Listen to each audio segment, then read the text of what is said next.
Song for the Wild Built by Becky Chambers is a sci-fi fantasy novella for those of us who just want to walk off into the woods and give it a try. This book takes place in Panga, I think I'm saying that right, which is a post-industrial society and eco-conscious utopia. Centuries earlier, during the factory age, the robots that were working amongst the humans gained sentience and decided that they were going to leave this life of servitude and peacefully walked into the forest to not be bothered anymore. And it has been centuries since humans and robots have crossed paths. And this is because humans are strongly discouraged from entering the wilderness where the robots roam. The story follows Dex, a former garden monk who has become a tea monk looking to find a new start in their life. After 2 years of serving tea in the villages of Panga, Dex has in fact become the best tea monk they can possibly be, but there is still something missing in their life. And this leads Dex to venture into the wilderness to try to find what's missing. Only one night into their wilderness journey, Dex is found by a robot named Mosscap. And Mosscap is representing the robots as they have decided to send a representative to check in on the humans and see how they are doing since robots have left them.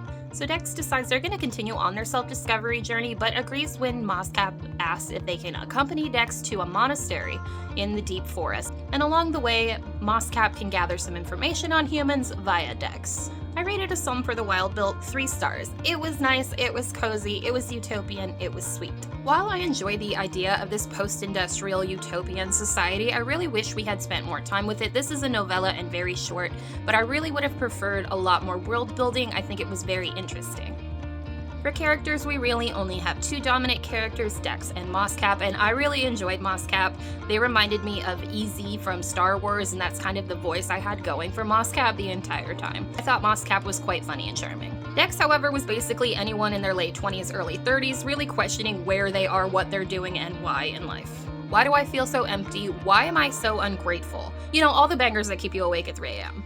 The main theme in this book is reconnecting with oneself through nature. Dex felt really disconnected from themselves, and if they were just going through the motions of the job that they had taken, but never was really appreciating what they were doing. I do feel that the writing in this book was a little bit off. The descriptions were beautiful and flowery, but then there would just be a random swear word dropped in there out of nowhere, and I am all for using your sentence enhancers, but it really shifted the tone in a drastic way within a sentence, and I didn't really like that.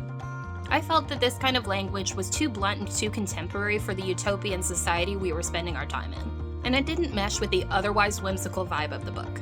If you like cozy books with low stakes, this book will fit the vibe for you. If you like robots, midlife crises, are looking for non-binary representation, then this book may be for you. I will be reading the sequel. Like, subscribe, and follow for more book reviews.